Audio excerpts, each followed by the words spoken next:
እንዴት አደራችሁ? ደህና ናችሁ? አይ እኔ በጣም ደህና ነኝ። ዛሬ በዱባይ ላይ የእረፍት ቀን እንዴት እንደማሳልፍ ላሳያችሁ ነው። ጠዋት እንነሳለን። ጠዋት መነሳት እንዴት ከባድ እንደሆነ ሁላችሁም ታውቁታላችሁ። በግድ ለመነሳት እንሞክራለን።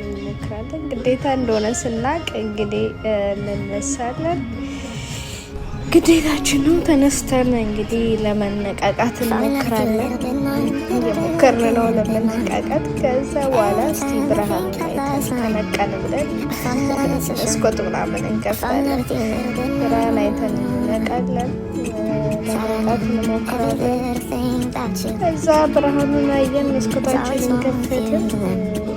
ከዛ ውጩን ምናምን እናያለን። ስዊሚንግ ፑል አለ። ዋና ባንችልም እናየዋለን።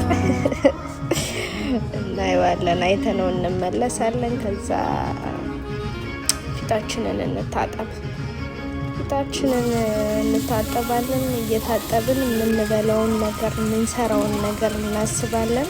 ለቁርስ ምን እንደነው የምንበላው እያሰብን እየታጠብን ምናምን ጊዜያችንን ስንታጠብ የምንበላውን ነገር በዛው እያሰብን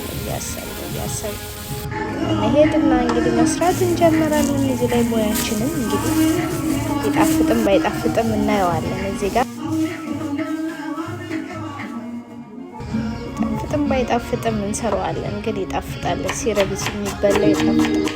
እንግዲህ ሙያችንን ስንጀምረው እያየነው ነው። እንሰራለን። ፏ ያለ ምግብ እየሰራን ከተፍን፣ ሽንኩርታችንን ምናምን ለኮስን፣ ምግባችንን ፏፏ እናደርጋለን።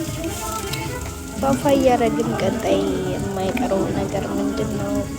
ምግባችንን እየሰራን መጨረሻ ላይ ጠዋታችንን ለማሳመር ለመንቃት የሚያስፈልገን ነገር ምንድን ነው? እንግዲህ እሱን ደግሞ እያሰብን ለመንቃት የሚያስፈልጉ ነገሮች በደንብ የምንነቃበት ነገራችን ምንድን ነው? እንግዲህ ቡና ነው። ቡናችንን እንቆላለን። እዚህ ጋር ቡናችንን ፏፏፏፏ አድርገን እንቆላለን። ይህን የመሰለ ቡና ቆልተናል።